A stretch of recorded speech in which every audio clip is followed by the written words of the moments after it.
بسم اللہ الرحمن الرحیم اللہم صلی علی محمد وعلی آل محمد وبارک وسلم۔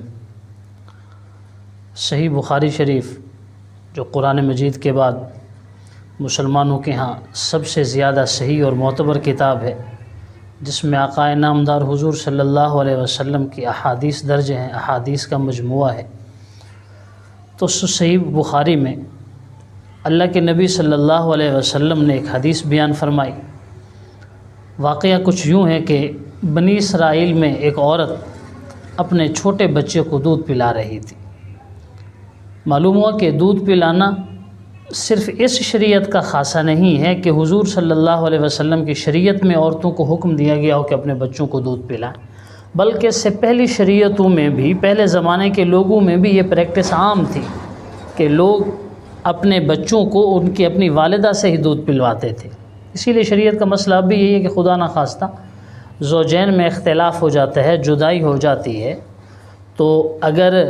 اور کوئی دستیاب ہے اور ادھر اس کی والدہ بھی دستیاب ہے،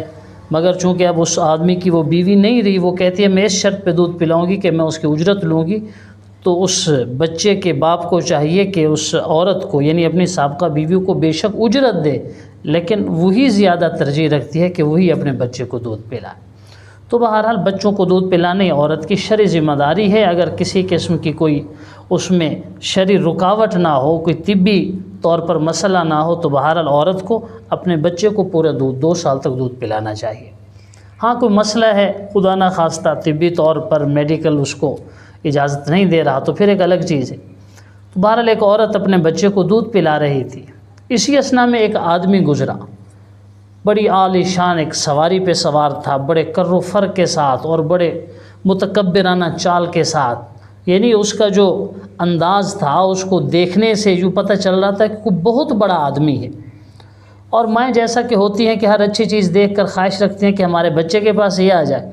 تو جب اس عورت نے دیکھا کہ ایک آدمی عالی شان گاڑی پہ سوار ہو کر اور پورے اعزاز کے ساتھ، پورے پروٹوکول کے ساتھ جا رہا ہے، تو اس نے دعا کی کہ یا اللہ میرے بیٹے کو بھی اسی جیسا بنا دے، میرے بیٹے کو بھی اسی جیسی گاڑی دے، میرے بیٹے کو بھی اسی جیسا پروٹوکول ملے۔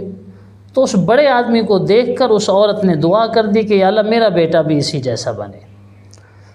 اللہ تعالیٰ نے بعض اوقات لوگوں کی ہدایت کا سامان کیا ہوتا ہے، لوگوں کی اصلاح طے ہوتی ہے اللہ تعالیٰ کے ہاں، تو بظاہر عجیب سی چیز ہے، خلاف حقیقت ہے اور خلاف معمول ہے، مگر وہاں وہ حقیقت کے مطابق بنی، اور اس بچے نے ماں کی چھاتی سے اپنا منہ الگ کیا اور اسی وقت کہنے لگا کہ نہیں اللہ مجھے اس جیسا نہ بنا۔ یہ بہت بڑا ایک واقعہ تھا، خرق عادت واقعہ تھا۔ بچے کب بولا کرتے ہیں جو ماں کے دودھ پینے والے ہوں، لیکن اس بچے کو اللہ تعالیٰ نے قوت گویائی بخشی اور اس نے اسی وقت کہا، ماں کی چھاتی سے منہ چھڑایا اور کہا یا اللہ مجھے اس جیسا نہ بنانا۔ ماں حیران ہو گئی، بچہ دودھ پی رہا، اسی دوران ایک عورت آئی،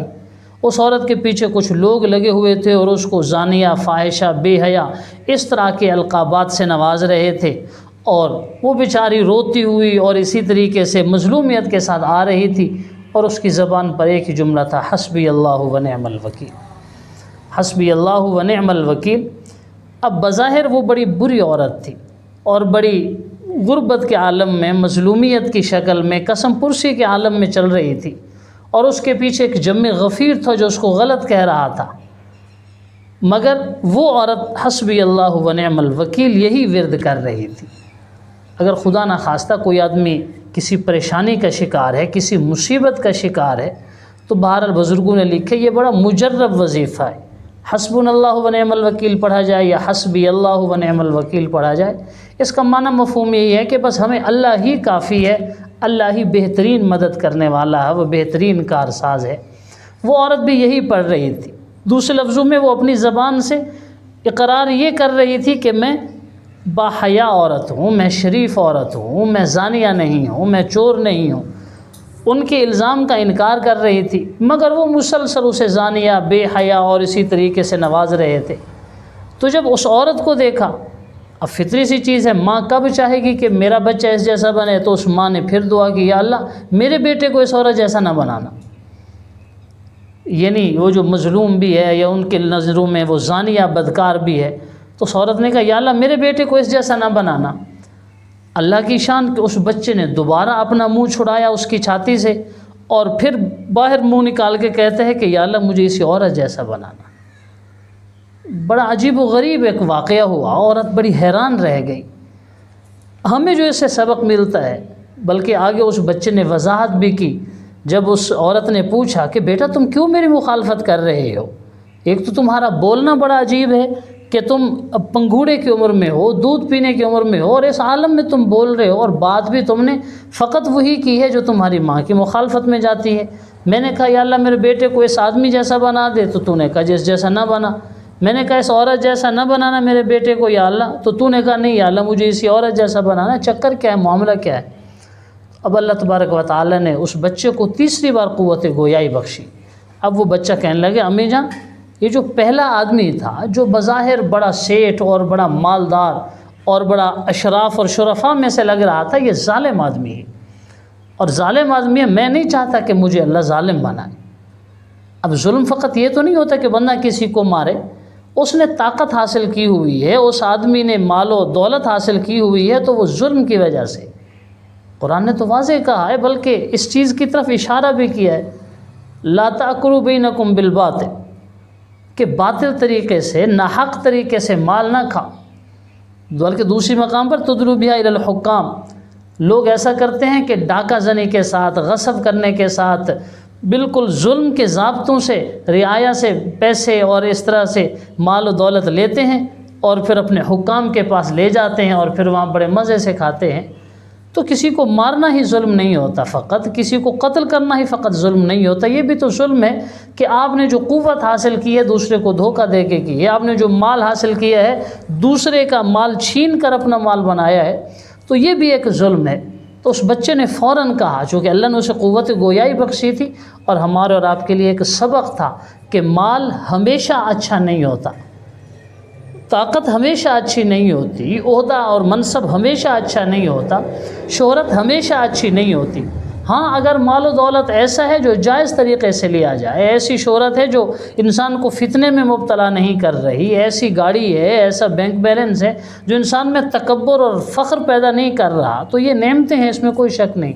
حلال طریقے سے انسان جتنا مرضی کما لے، اس میں تو دوسری رائے نہیں ہے کہ وہ مال بہت بڑی نعمت ہے، لیکن کسی پر ظلم کرتے ہوئے مال حاصل کرنا یہ بہت بری حرکت ہے، اور اس آدمی نے یہی ظلم کیا ہوا تھا۔ تو بچے نے کہا اماں وہ تو ظالم ہے، تو میں کیوں ظالم بنوں؟ اسی لیے میں نے آپ کی دعا کے مخالف دعا کی کہ یا اللہ مجھے اس بندے جیسا نہ بنانا۔ اچھا تو نے اس عورت کے بارے میں کیوں کہا کہ یا اللہ جس طرح یہ عورت ہے مجھے ویسا بنا دے؟ تو بچے نے کہا اماں جیسے وہ کہہ رہے تھے وہ عورت ویسی نہیں تھی،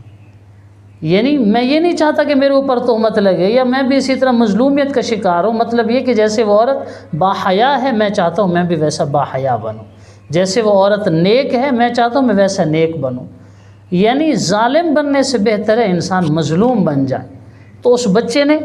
دونوں دعاؤں پر والدہ کی مخالفت کی کہ یا اللہ مجھے اس بندے جیسا نہ بنا بلکہ مجھے اس عورت جیسا بنا۔ مطلب یہ تھا کہ ظاہر کچھ اور ہوتا ہے، حقیقت کچھ اور ہوتی ہے۔ وہ آدمی ظالم تھا، اور جیسا کہ حدیث شریف میں آتا ہے کہ دو گناہ ایسے ہیں اللہ تعالیٰ دنیا میں ان کی سزا دیتے ہیں، دنیا میں اللہ ان گناہوں کی سزا دیتے ہیں، ایک ظلم ہے اور دوسرا والدین کی نافرمانی ہے۔ جب حضور صلی اللہ علیہ وسلم سیدنا معاذ بن جبل رضی اللہ تعالی عنہ کو یمن بھیجنے لگے تو فرمایا اتق دعوت المظلوم فإنہ لیس بینہا وبین اللہ حجاب، معاذ مظلوم کی بد دعا سے بچنا، مظلوم کی بد دعا اور اللہ کے درمیان کوئی پردے نہیں ہوتی، یعنی براہ راست فرشتوں کا واسطہ بھی ہٹ جاتا ہے، یہ ڈائریکٹ اللہ تک پہنچتی ہے۔ تو اس بچے نے یہ کہا کہ میں ظالم کیوں بنوں؟ اور دوسرا وہ عورت ظاہراً اگرچہ وہ زانیہ تھی، ظاہراً اگرچہ وہ غریب تھی، کمزور تھی، مگر اللہ کے یہاں اس کا بڑا مرتبہ اور مقام تھا۔ اللہ تعالیٰ نے اس کے باحیا ہونے کا گویا کہ اس بچے کو اعلان کرنے کا سبب بنا دیا کہ وہ عورت باحیا ہے۔ تو ظاہر حقیقت میں بعض اوقات حقیقت کے خلاف ہوتا ہے، ظاہر بعض اوقات دھوکہ دے جاتا ہے، تو اسی لیے ہمیں ایک پہلو کو نہیں دیکھنا چاہیے، کسی معاملے کے دونوں رخ اور دونوں پہلو دیکھنے چاہیے۔ جیسا کہ حدیث شریف میں دعا سکھائی گئی ہے، اگر کسی بندے کے ظاہر اور باطن میں فرق ہے، بلکہ اب ہم میں سے اکثریت ایسی ہے، اللہ تعالیٰ حفاظت فرمائے، اکثریت ہم مسلمانوں کی اب ایسی ہے کہ ظاہر میں ہم بڑے نیک اور پارسا ہوتے ہیں لیکن باطن میں ہمارے اعمال کچھ اور ہوتے ہیں. ہماری خلوت اور جلوت میں فرق ہوتا ہے، ہماری مجلس میں اور بالکل ہمارے گھر کی جو کیفیت ہوتی ہے اس میں تضاد ہوتا ہے. اللہ کے نبی صلی اللہ علیہ وسلم نے دعا سکھائی ہے کہ انسان اللہ تعالیٰ سے دعا مانگے کہ اللہم اجعل سریرتی خیرا من علانیتی، کہ یا اللہ جو میرا باطن ہے، جو میرا ضمیر ہے، جو میرا دل ہے، جو میرے اندرونی اعمال ہیں انہیں میرے ظاہر سے بھی اچھا کر دے، اور وجعل علانیتی صالحہ، اور جو میں ظاہر میں ہوں مجھے اس سے بھی زیادہ اچھا بنا دے. یعنی انسان کو یہ دعا مانگنی چاہیے کہ یا اللہ لوگ تو میری تعریف کرتے ہیں، میرے ظاہر کو دیکھتے ہیں، مگر باطن کو ظاہر سے بھی زیادہ اجلا کرنا چاہیے، باطن کو زیادہ صاف اور شفاف رکھنا چاہیے. اور پھر جیسا کہ آئینہ دیکھنے کی دعا ہے، اللہ کے نبی صلی اللہ علیہ وسلم نے سکھائی ہے، جو آدمی شیشہ دیکھتا ہے، آئینہ دیکھتا ہے، وہ یہی اللہم کما احسنت خلقی فحسن خلقی، یا اللہ تو نے میرے اخلاق اچھے بنائے ہیں، میری تخلیق اچھی بنائی ہے، جو تو نے میری جیسے تخلیق اچھی بنائی ہے، شکل و صورت اچھی بنائی ہے، اسی طرح میرے اخلاق بھی اچھے بنا دے، میرے باطنی اعمال بھی اچھے بنا دے. تو بہرحال انسان ظاہر سے دھوکہ نہ کھائے، چیز کی کنو اور حقیقت تک پہنچے. تو بعض اوقات ظاہری چیزیں کسی اور رنگ میں اس کے سامنے آتی ہیں. اللہ تعالیٰ قرآن میں فرما رہے ہیں وَعَسَىٰ أَن تَكْرَهُوا شَيْئًا وَهُوَ خَيْرٌ لَكُمْ وَعَسَىٰ أَن تُحِبُّوا شَيْئًا وَهُوَ شَرٌّ لَكُمْ. بعض اوقات تم بعضی چیزوں کو ناپسند کرتے ہو مگر انجام کے اعتبار سے وہ تمہارے حق میں بڑی بہتر ہوتی ہیں، اور جن چیزوں کو تم اپنے لیے اچھا سمجھ رہے ہوتے ہو انجام کر تمہارے لیے نقصان دہ ہوتی ہیں. واللہ یعلم وانتم لا تعلمون، اللہ ہی جانتے ہیں تمہارے لیے کیا بہتر ہے اور کیا چیز بہتر نہیں ہے، تمہیں اس کا پتہ نہیں ہے. اللہ تعالیٰ سے دعا ہے اللہ تعالیٰ ہمیں نیک لوگوں جیسا بنائے، نیک لوگوں کی صحبت ہمیں اختیار کرنے والا بنائے، اور بالخصوص ہمارے باطن کو ہمارے ظاہر سے بھی اچھا فرما دے. السلام علیکم ورحمۃ اللہ.